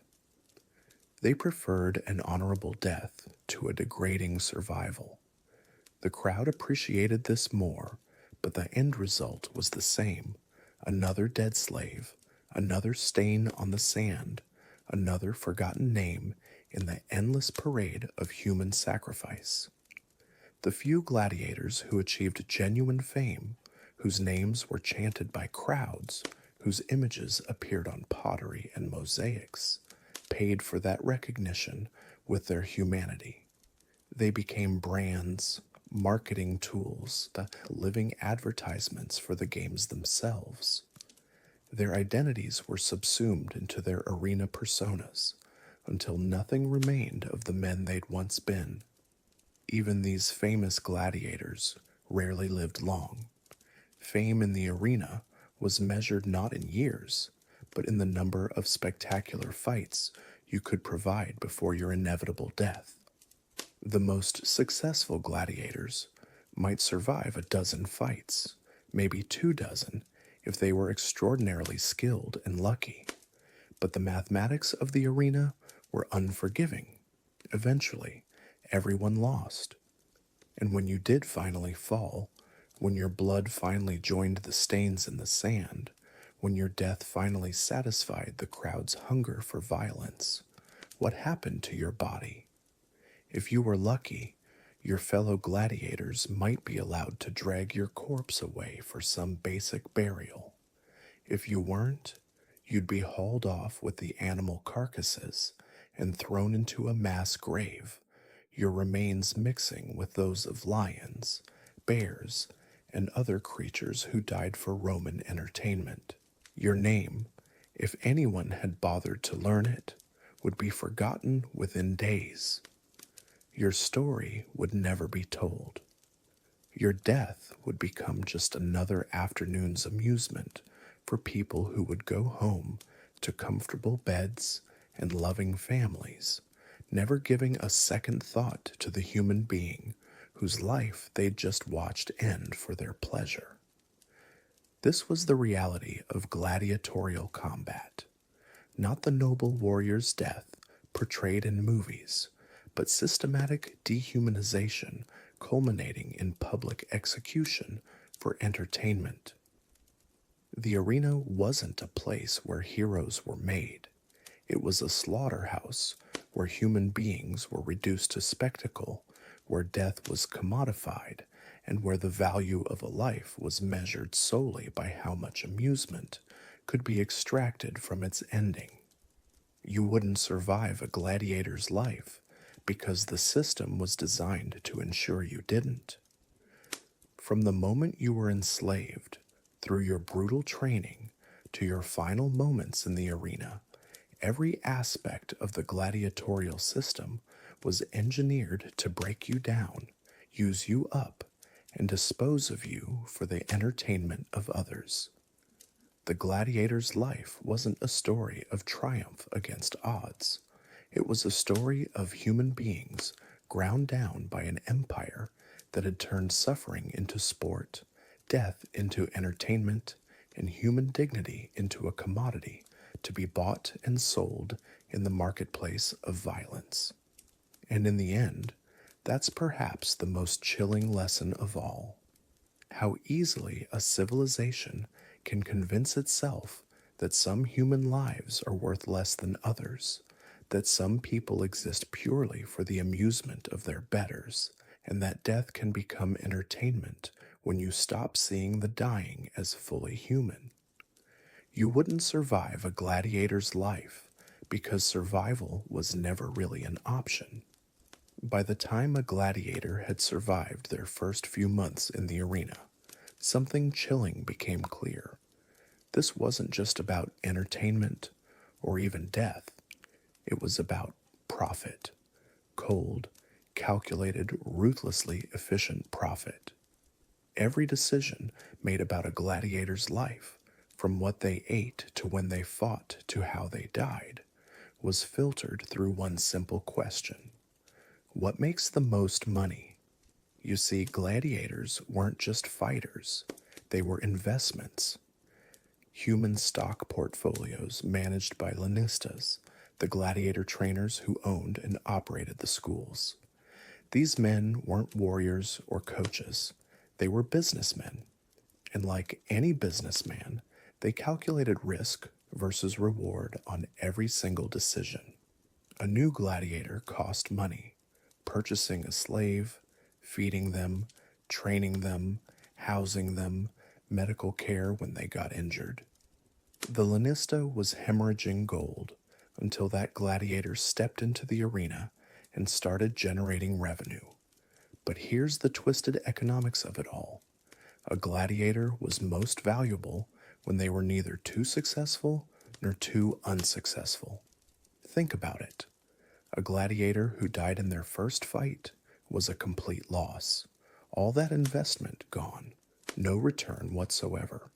But a gladiator who became too successful, too famous, too beloved by the crowds. They became expensive. They could demand better food, better quarters, a larger cut of the winnings. They developed egos. They became difficult to manage. Worse, they became symbols that other gladiators might rally behind. The sweet spot was a gladiator who won just enough to stay alive and generate excitement, but lost just enough to remain desperate and dependent. Someone who could put on a good show, make the crowd cheer, but never quite achieve the kind of success that would give them leverage. It was a carefully managed mediocrity designed to maximize profit while minimizing risk. The numbers were brutal in their simplicity. A typical gladiator fight generated revenue through betting, admission fees, and concessions. The crowd paid to see blood, and they paid more when they thought they might witness a death. But paradoxically, actual deaths were expensive. Training a replacement took months and cost a fortune. So the goal was to create the illusion of mortal danger while keeping actual fatalities to a minimum. This led to a grotesque theater of violence. Gladiators were trained not just to fight, but to perform, to make shallow cuts look devastating, to fall dramatically when barely wounded, to cry out in apparent agony while suffering only minor injuries. The crowd wanted to believe they were watching men die for their entertainment. The Lanistas wanted to deliver that experience without actually losing their investments. Medical care reflected this economic calculation perfectly. A gladiator with a minor wound that could heal in a week received immediate attention. Bandages, ointments, rest, even decent food to speed recovery. Why? Because they could be back in the arena quickly, generating revenue. But a gladiator with a serious injury that might take months to heal or might leave them permanently weakened, they were often left to die. The cost of long-term care exceeded their potential future earnings. Even the weapons and armor were chosen based on profit margins. Gladiators fought with equipment designed to create spectacular wounds without causing instant death. Nets that could entangle but rarely strangle. Swords that were sharp enough to cut but weighted to prevent deep, fatal thrusts, armor that protected vital organs while leaving arms and legs exposed for crowd-pleasing bloodshed. The most successful Lannistas developed what we might recognize today as brand management. They created personas for their gladiators: the savage from Germania, the proud Gaul, the cunning Egyptian. These weren't just nicknames. They were marketing strategies designed to help audiences pick favorites and place bigger bets. A gladiator's actual personality, their hopes, their fears, their humanity, all of it was subordinated to whatever character would sell the most tickets. Training regimens were designed around entertainment value rather than actual combat effectiveness. Gladiators learned elaborate fighting techniques that looked impressive but were tactically inferior to efficient killing methods used by actual soldiers. They practiced dramatic death scenes, learning to fall gracefully and expire slowly enough for the crowd to savor the moment. They were taught to play to the audience, to acknowledge the cheers, to milk every moment of drama for maximum emotional impact. The betting systems that surrounded gladiatorial games created even more perverse incentives. Lannistas often had inside information about their gladiators' actual condition, their training, their psychological state. They could manipulate odds by spreading rumors, by having their gladiators appear weaker or stronger than they actually were. Some fights were essentially fixed, with predetermined outcomes designed to maximize betting revenues. But perhaps the most chilling aspect of this economic system was how it shaped the gladiators themselves. They learned that their survival depended not on their fighting ability, but on their entertainment value. A gladiator who was technically superior but boring to watch might find himself matched against impossible odds. Meanwhile, a weaker fighter who knew how to work the crowd, who could make even a loss look heroic and dramatic, might be given easier opponents and better care. This created a horrible sort of learned helplessness. Gladiators understood that their fate was never really in their own hands. No matter how hard they trained, how skillfully they fought, how desperately they wanted to live, their survival was ultimately a business decision made by men who saw them as nothing more than performing animals. They were trapped in a system where their worth was measured not by their humanity, but by their ability to generate profit through suffering. The psychological impact was devastating. Imagine knowing that your life or death depended not on your courage, your skill, or your will to live, but on whether killing you or keeping you alive would make more money for your owner. Every day, every meal, every medical treatment was a reminder that you were property. Valuable property, perhaps, but property nonetheless.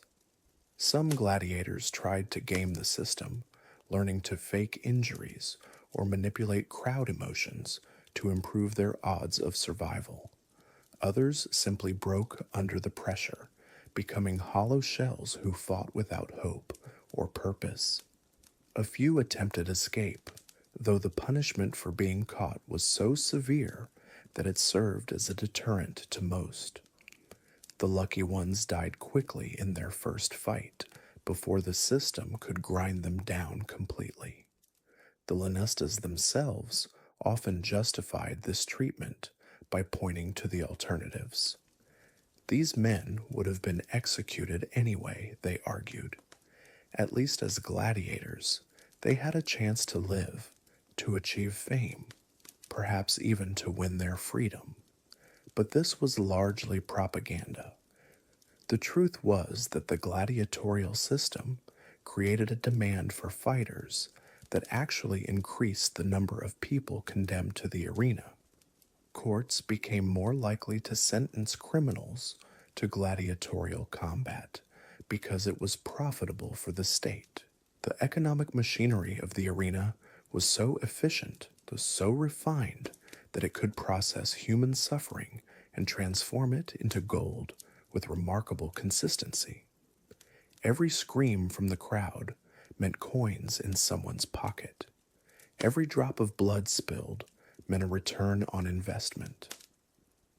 Every gladiator who died dramatically meant higher ticket prices for the next games.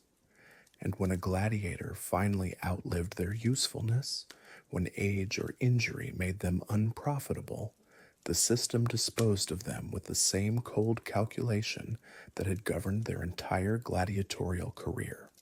No pension, no retirement, no recognition for years of service. They were simply discarded, replaced by younger, healthier men who could generate better returns. This is what the movies never show you. Not just the violence, not just the death, but the systematic dehumanization of human beings in service of profit. The gladiatorial system wasn't an aberration or an excess of a brutal age. It was a perfectly logical outcome of treating people as commodities. And that, perhaps more than any individual act of cruelty, reveals the true horror of what it meant to be a gladiator in ancient Rome. The arena wasn't just a place where men fought and died. It was a machine that converted human dignity into entertainment, human suffering into gold, and human lives into balance sheets. By the time you realize what's happening, it's already too late. The system that once elevated you to the very pinnacle of Roman society has now marked you for death. You are a gladiator at the height of your fame, and your popularity has become your greatest liability. Here's the brutal truth most people never understand about gladiatorial stardom. Success didn't buy you freedom. It bought you a target on your back. The more the crowds loved you, the more valuable you became as a spectacle. And in the twisted economics of the arena, your greatest victories only increased the pressure for an even more dramatic finale. Think about it from the perspective of those who owned you. You weren't just an investment anymore. You were a brand. Every fight had to be bigger, every victory more spectacular, every risk more death-defying. The crowd that once cheered your name now demanded increasingly impossible feats. They wanted to see you pushed to your absolute limits and beyond. The mathematics were simple and terrifying. As your fame grew, so did the expectations. Early in your career, surviving a basic combat might have satisfied the audience. But now they wanted you to face multiple opponents, exotic animals, or elaborate staged hunts that were essentially elaborate execution scenarios disguised as entertainment. Your owners understood this perfectly. They had created a monster of expectation that even you, at the peak of your abilities, couldn't indefinitely satisfy. Every performance became a negotiation with death, and the odds were never in your favor. The house always wins, and in the gladiatorial world, the house was designed around the spectacle of your eventual, inevitable downfall. The pressure wasn't just external. Your own success had trapped you in a psychological prison. You had tasted glory, felt the intoxicating rush of crowd adoration, experienced what it meant to be celebrated as a hero. But that high came with a devastating cost. You could never step down, never retire gracefully, never simply walk away. The arena had become your entire identity, and without it, you were nothing. Here's what made it even more insidious. The system was designed to make you complicit in your own destruction. You weren't just a victim, You were an active participant in the machinery that would ultimately consume you. Every time you stepped into the arena seeking glory, you were feeding the very beast that would eventually devour you. The crowds didn't love you as a person. They loved you as a symbol, as entertainment, as a temporary escape from their own mundane lives. You were a character in their story, not the protagonist of your own. And characters, no matter how beloved, are ultimately expendable when the story demands a dramatic conclusion. This is the final, most crushing reality of gladiatorial success. Your fame guaranteed that your death would be spectacular, public, and profitable. You weren't building toward freedom. You were building toward a finale that would satisfy the bloodthirsty appetite you had helped create. The very crowds that made you a star would ultimately demand your destruction as the price of their entertainment. The gladiator's existence was built on a lie, the biggest lie ever sold to history. While crowds cheered from marble seats, sipping wine and placing bets, they believed they were witnessing honor, courage, and glory. They thought the blood in the sand was noble sacrifice, that the men dying below them had chosen this path, that victory meant freedom and defeat meant a warrior's death. But behind the spectacle, behind the roar of the crowds and the glint of bronze weapons, lay a machine designed to break human beings systematically, completely, and profitably. The gladiator schools, the training grounds, the very arena itself, all of it was engineered not to create heroes, but to manufacture death for entertainment. You see, the gladiator system wasn't about combat. It wasn't about skill or bravery or even survival. It was about control. Every aspect of a gladiator's life, from the moment he was dragged into the ludus to the second he drew his last breath in the sand, was designed to strip away his humanity piece by piece until nothing remained but a product, a commodity, a thing that bled and died on schedule. The training didn't make gladiators stronger, it broke them down. The food wasn't meant to nourish, it was calculated to keep them alive just long enough to be useful. The medical care wasn't healing, it was maintenance, like oiling a machine or sharpening a blade. Even their victories were scripted, their defeats predetermined, their very deaths choreographed for maximum entertainment value. And perhaps most cruel of all, the system convinced them to participate willingly. Through a combination of false hope, manufactured pride, and psychological manipulation, it made broken slaves believe they were warriors. It made condemned criminals think they could earn redemption.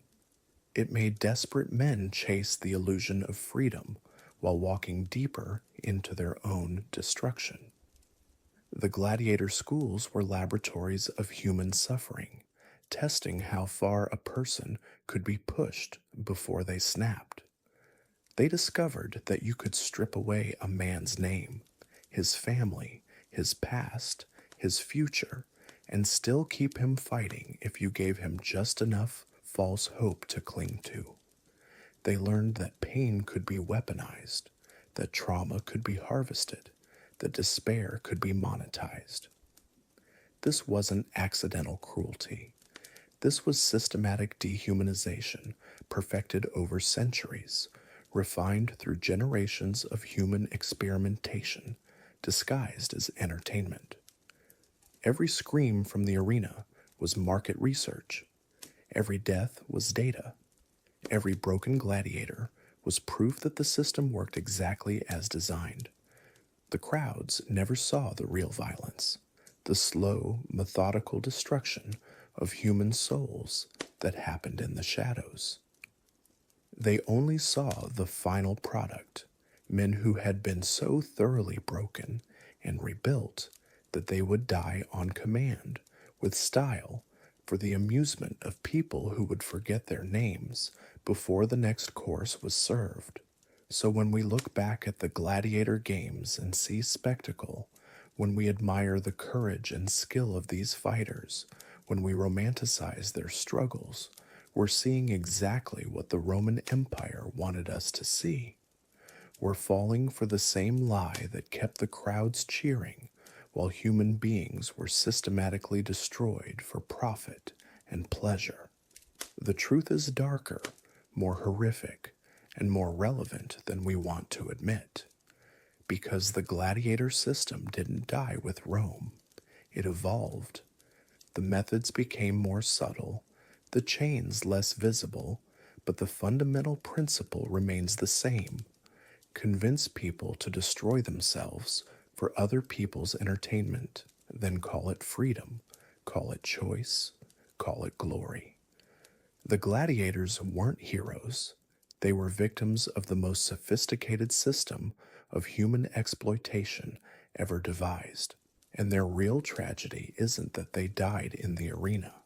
It's that they died believing the lie that their suffering had meaning, that their pain had purpose, that their deaths were somehow noble. The sand has long since blown away, the crowds have fallen silent, and the empire has crumbled to dust. But the machine that created the gladiators, that refined human suffering into mass entertainment, that convinced the broken to dance for their destroyers, that machine is still running. The gladiator system was more than just spectacle.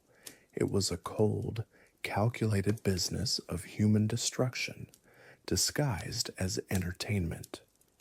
Behind the roar of crowds and flash of steel lay a machine designed to strip away every ounce of dignity, hope, and humanity from the men forced to die for applause.